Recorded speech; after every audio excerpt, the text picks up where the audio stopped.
Coming up on Cedar Valley today, Wartburg continues celebrating the 500th anniversary of the Reformation.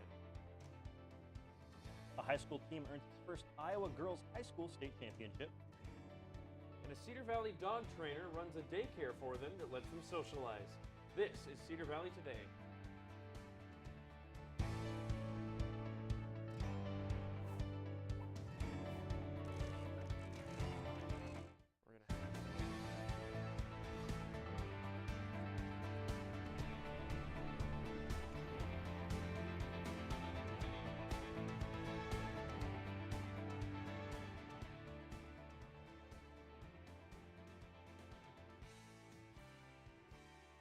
Hello and welcome to Cedar Valley Today. I'm Ryan Riebenacker. And I'm Sam Sides.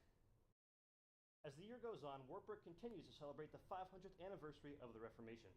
Yesterday, students enjoyed the afternoon off because of those celebrations. Josh Voigt explains what happened on the day. In December last year, Wartburg began celebrating the 500th anniversary of the Reformation, and yesterday those celebrations continued across campus. A spirited expression event started the day's celebration in the chapel, where the choir performed, students presented,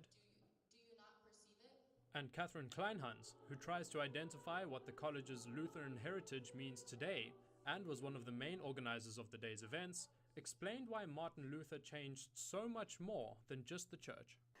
We recognize that what Luther did was part of a much bigger story of history of change in the church and change in the world.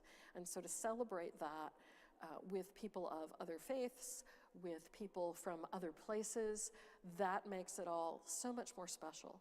Following this were table talks, where people sat down to further discuss the Reformation, as well as the Wartburg mission statement and the spiritual life and campus ministry.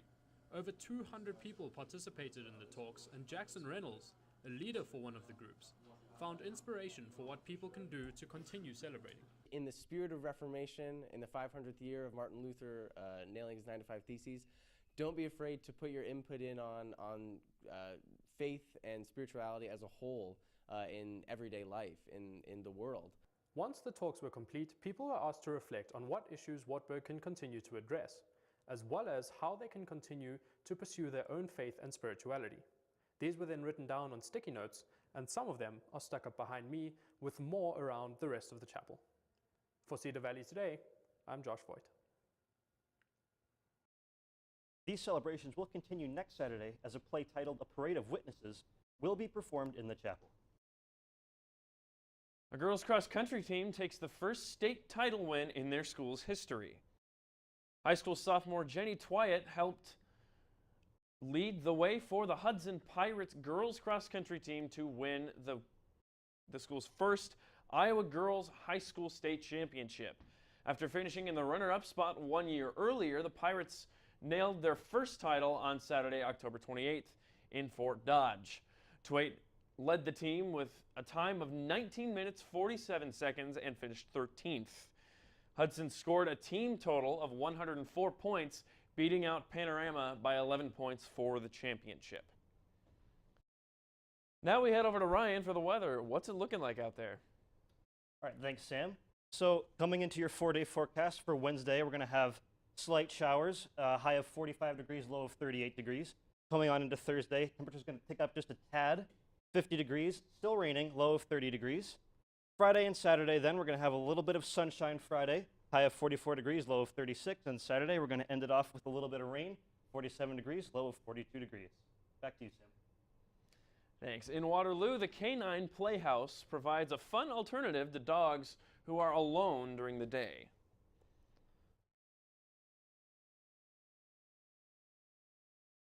The owner of Canine Playhouse. The Playhouse provides a daytime facility where dogs can socialize with other canines under alert supervision. Unlike dog sitting or day boarding, the dogs are able to roam freely with no leash alongside their companions. The Canine Playhouse currently has 15 dogs enrolled in the daycare. Connie chose to stay as a small daycare to develop personal relationships with her clients. I am always with the dogs, supervising, watching and monitoring for appropriate play behavior. Just like kids on playgrounds, if you leave them alone, they're gonna, maybe get into trouble. For more information about Canine Playhouse, just call 319-296-2553.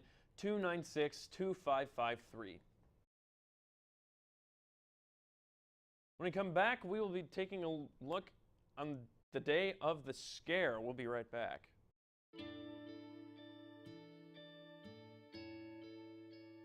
Calls me googly eyes. You know you're beautiful, right? You know that? Even you are beautiful. I got bullied for wearing glasses. Share if you're against bullying. We put it out there, just took off. 3 million people have shared this post. Don't let bullies get you down. I stand with you. Our whole family's wearing glasses. I wear glasses and I'm proud. I even have the army on my team. All the kind comments brought my child joy. I don't feel thank you is enough. Thanks.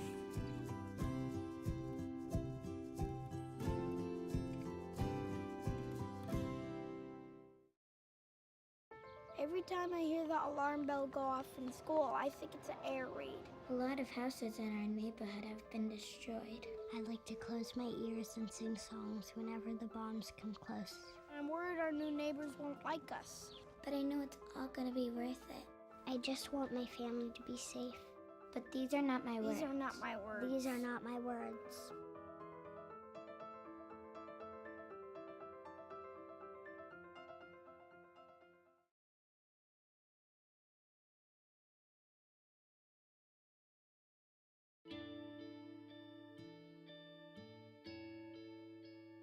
Calls me googly eyes. You know you're beautiful, right? You know that? Even you are beautiful. I got bullied for wearing glasses. Share if you're against bullying. We put it out there, just took off. 3 million people have shared this post. Don't let bullies get you down. I stand with you. Our whole family's wearing glasses. I wear glasses and I'm proud. I even have the army on my team. All the kind comments brought my child joy. I don't feel thank you is enough. Thanks.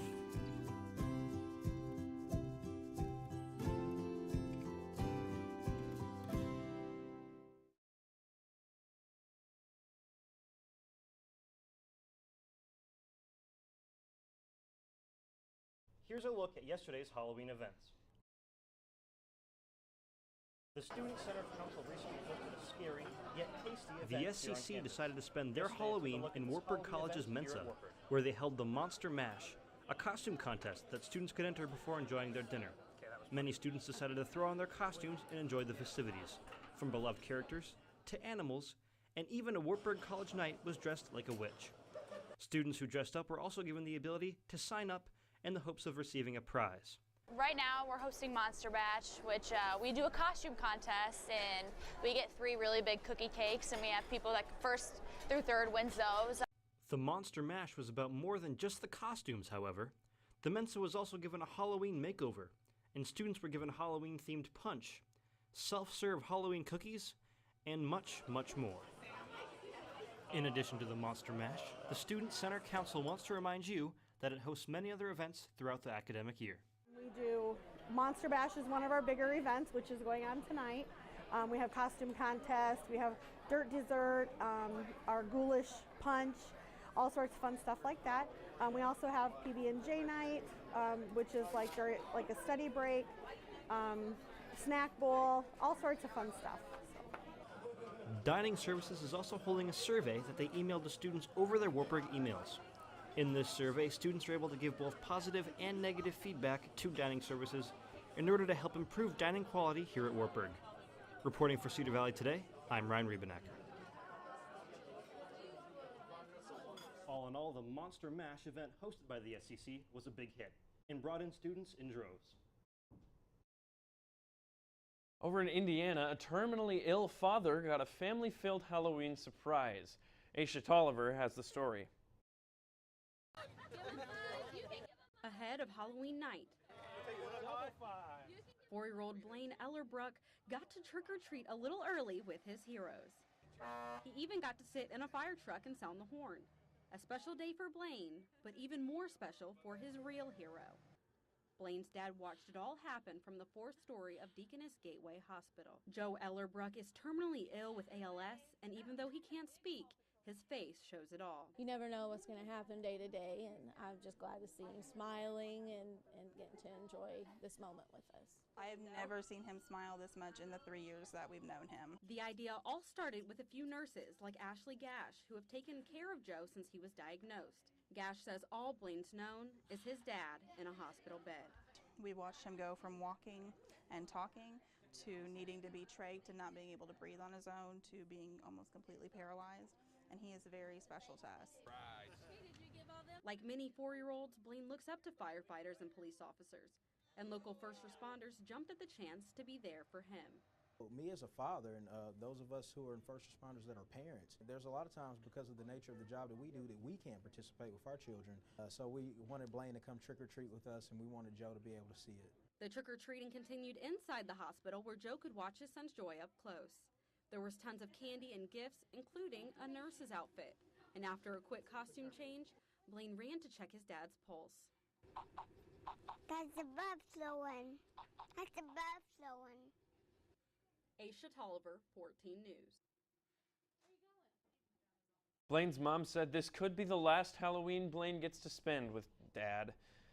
And if it is, it's better than she ever could have imagined. It's been a scary year at the movies, and Hollywood couldn't be happier. David Daniel has a Halloween look at the year in horror. No, it's not creepy at all. It's no surprise Jigsaw, the latest killer thriller in the Saw franchise, is the #1 movie in the U.S. this Halloween. You know, a long time ago they wanted us to come out in Halloween, and we thought it was a cool idea, and, you know, for us now Halloween means Saw. It means horror movies aplenty. Happy Death Day and Tyler Perry's Boo 2: A Medea Halloween are also in the box office top 5. But this year, fright films didn't stick to a single season. 23 identities live in Kevin's body. Back in January, Split from M. Night Shyamalan topped the box office 3 straight weekends, setting the stage for the film no one saw coming. Sink into the floor. Wait. Sink. Get Out used horror movie tropes to make statements about race. Jordan Peele's directorial debut was a critical and box office hit. Racism is a true monster, it's a true horror, and it deserves its turn in the genre. Audiences agreed, and Get Out and Split began a box office bonanza. Horror films have grossed more than $1 billion in North America this year. And they're also not only bringing in big dollars to the multiplex, most of them, not all, but most of them are getting really good reviews, and that's rare for this genre. The trend continued through the summer as the big-budget Alien Covenant and the micro-budget Annabelle Creation made money and drew good reviews. Then came It.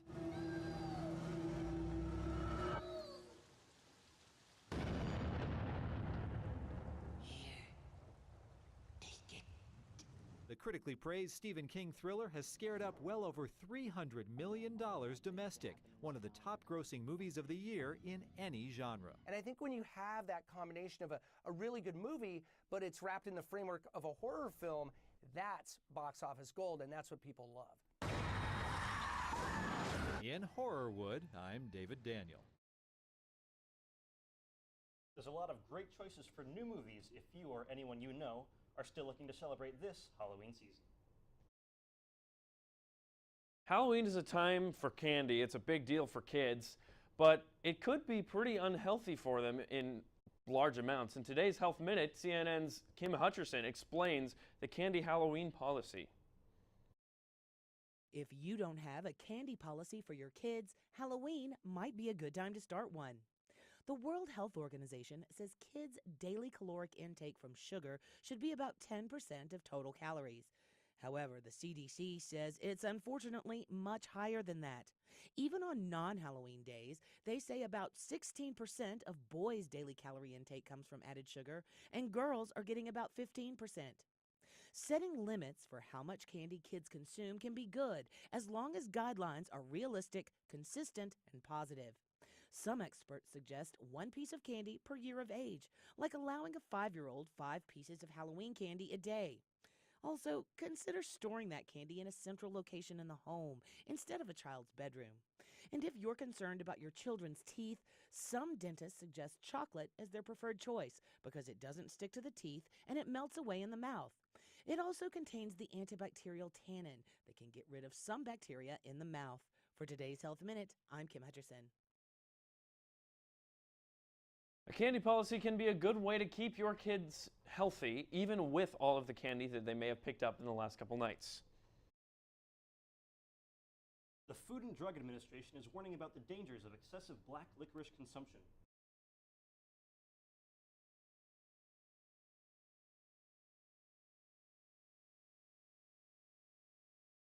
It can cause health problems, such as irregular heart rhythm, especially in people over 40. Black licorice contains a compound called glycyrrhizin. It makes licorice sweeter.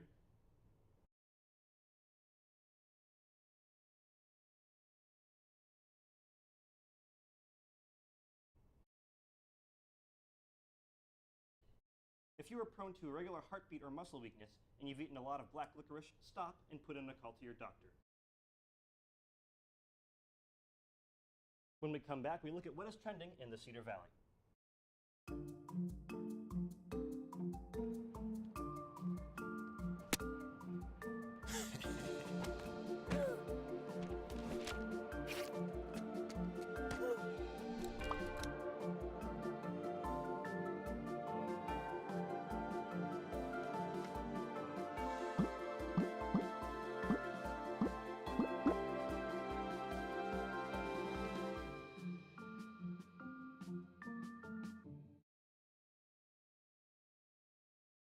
Take a look under your bed.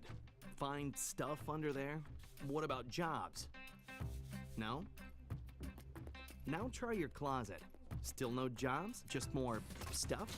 Well, you really have both. See, stuff is defined as household articles considered as a group. Sometimes this stuff is no longer needed. Wait, no longer needed? That can't be right. Because remember those jobs you were looking for? Those are really needed. And they're the stuff inside your stuff. Our job is to unlock those jobs. And it starts when you donate your stuff to your local Goodwill. Here's how we do it. When you donate to Goodwill, we sell your stuff to provide job training for people right here in your community. So just by teaming up with Goodwill, you help create jobs. And isn't that worth parting with the leftover keytar from your 80s cover band? Goodwill. Donate stuff, create jobs.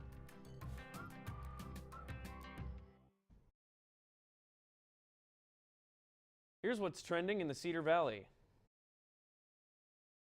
Linda Weigs will kick off the Cedar Falls Public Library's National Novel Writing Month with a presentation, revealing character through dialogue. Weigs is the author of Happy Dreams, Give Me Glory, and Worth the Wait. The Cedar Falls Library also hosts a local reading on the first Wednesday of every month so that the local talent can come in and talk about their writing. The Girl Scouts will be holding an informational meeting called The Power of Girl for prospective members in the Orchard Hill Elementary Art Room. The event will take place from 5:30 to 6:30, and Girl Scouts encourages all who are interested, along with their parents, to attend. The Wartburg volleyball team will begin postseason play on Friday night. After last night's match, Wartburg will get to see the Dubuque Spartans once more, this time in the semifinals of the Iowa Conference Tournament. The Knights beat those same Spartans last Tuesday night here at home to clinch the IIAC regular season title and the #1 seed in the tournament.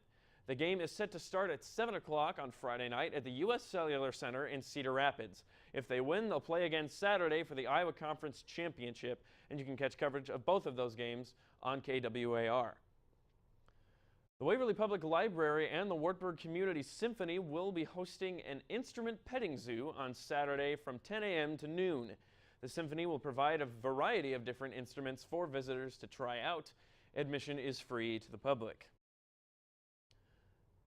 And now we'll bounce on over to Ryan on the wall with the weather. How's it looking? looking pretty good, Sam. Thanks. I'm looking at your hourly weather. We're going to start out at about 9 o'clock. For your 7-day forecast. Wednesday, we're going to have a high of about 45 degrees. 38 degrees is your low. Expect some light showers. Back to your hourly. 9 a.m., we're going to have about 33 degrees as your high. 24 is what it's going to feel like. It's going to be a little bit cloudy, so keep your coat on. 12 o'clock, it's going to be a little bit warmer, but wind chill is still going to be in effect there. Moving on to about 3 o'clock, we're going to have about 43 degrees as your high. 35 is going to stay, however, how it's going to feel. Going on into the later hours, 6 o'clock and 9 o'clock. 6 o'clock, expect some showers. It's going to stay about the same temperature, maybe feel a little bit warmer. And then 9 o'clock, we're going to drop back down. Now for a look at your weekly 7-day forecast. Wednesday, we're going to come out with a high of about 45 degrees and a low of 38. Wednesday and Thursday, expect some showers, so bring that umbrella. Going into Friday, we're going to see some more sun. But however, the temperatures are going to drop just a touch, going down to 44 degrees is your high, 36 is your low. Moving on into the weekend, Saturday and Sunday, expect some showers. 47 degrees the high for Saturday, 42 your low. Sunday, 55 degrees is your high, 29 is your low. And then Monday, expect some more sun. So feel free to go outside and enjoy the weather. 40 degrees, 29 is what it's going to feel like. And then Tuesday, we're going to see some more sun, yet 40 degrees as your high. We'll come back right after this break.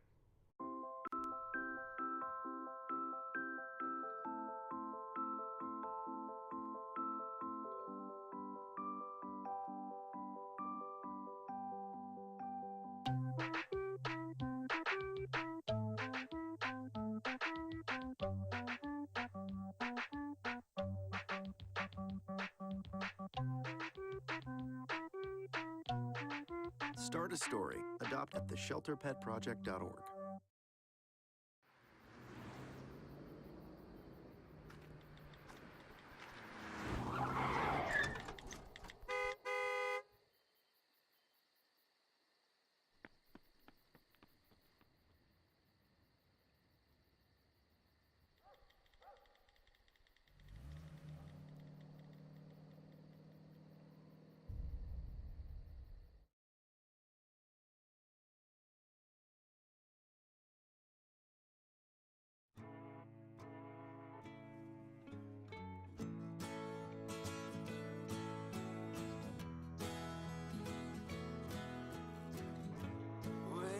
Tell him that I've begun to dream of things to come, and tell the trees not to look for me. I'm going to find some peace of mind. Wake the sun. Wake the sun, wake the sun, wake the sun.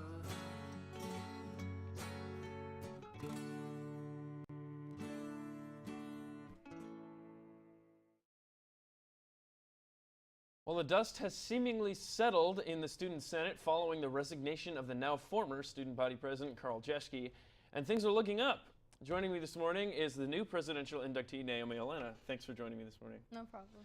So you obviously started out the year as vice president, and your biggest responsibility in that role was, of course, Outfly. Yeah. That's done now. So now that everything is done with that, what did you think of the day as a whole? What was successful?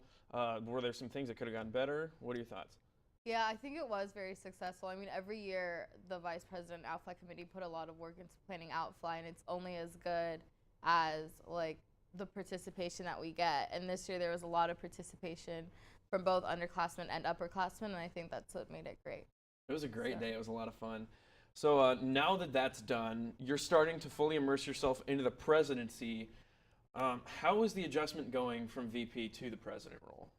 It's good. I mean, I have a very supportive exec team, and Ashley Henderson has become vice president, and she's amazing. So, I mean, it is different. It's a lot of work, but it's I think we're adapting pretty well. So. Cool. So you just mentioned Ashley was inducted recently into the vice presidency. She's doing well. How is she adjusting to that? Yeah. As opposed to, she was administrative person, right? Yeah, she's adjusting very well. She was on the exec team last year, and so I think she like kind of knows how the position works, and she knows her job responsibilities. So I don't really have to tell her much. She's very good at what she now does. Awesome. So recently there's been a lot of controversy among students regarding the hike in tuition costs. Oh yeah. And a lot of students are a little upset that they're not quite sure where that money is going. I know that's being touched on in the Senate meeting on Thursday. Do you have any insight on that for anyone that may not be able to attend that meeting? I mean, if anybody has questions, I'm sure Rich Sagerman or President Colson are willing to answer. And there is a budget report that is uploaded on on Info Center, I believe. And so I think it's pretty general, but I think that tells a lot of information that students are concerned about.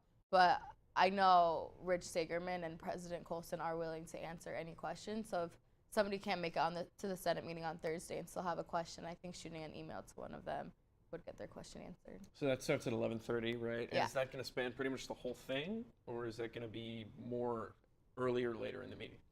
It's gonna be the first thing we do. We're gonna just take attendance for senators, and then as soon as we do that, we'll just get started. So, like, people should be there at 11:30. Good deal. So now that things are getting settled, and you guys are doing well in your new roles, what can we look forward to seeing from Senate coming up? Right now, we're working a lot with dining services to try and make some changes, because every year there's always a lot of feedback when it comes to that. So I think after people do this survey, Ashley Henderson and our new administrative ombudsperson Amanda Gertler and Dan Kittle are sitting with Margaret Empey to try and use the students' feedback to make some changes. So that's pretty exciting. That's what I'm excited about. Awesome. Well, thank you so much for joining us this morning. Yeah. We'll be right back after this. Every time I hear the alarm bell go off in school, I think it's an air raid. A lot of houses in our neighborhood have been destroyed. I like to close my ears and sing songs whenever the bombs come close. I'm worried our new neighbors won't like us. But I know it's all gonna be worth it. I just want my family to be safe.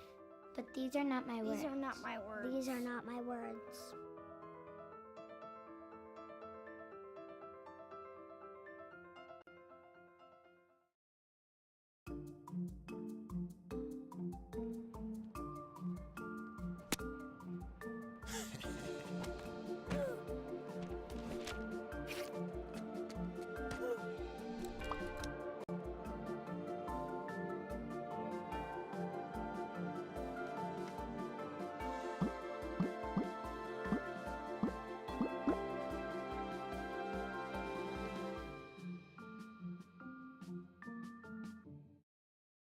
Take a look under your bed. Find stuff under there? What about jobs? No? Now try your closet. Still no jobs? Just more stuff? Well, you really have both. See, stuff is defined as household articles considered as a group. Sometimes this stuff is no longer needed. Wait, no longer needed? That can't be right. Because remember those jobs you were looking for? Those are really needed. And they're the stuff inside your stuff. Our job is to unlock those jobs. And it starts when you donate your stuff to your local Goodwill. Here's how we do it. When you donate to Goodwill, we sell your stuff to provide job training for people right here in your community. So just by teaming up with Goodwill, you help create jobs. And isn't that worth parting with the leftover keytar from your 80s cover band? Goodwill. Donate stuff, create jobs.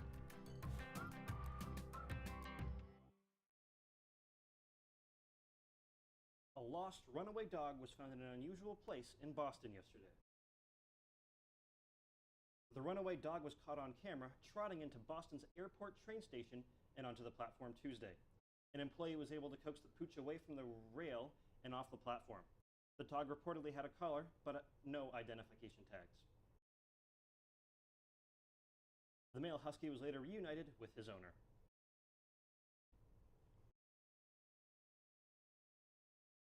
Thank you for watching Cedar Valley Today. Like us on Facebook and follow us on Twitter for more Cedar Valley Today content. Have a great day, Cedar Valley.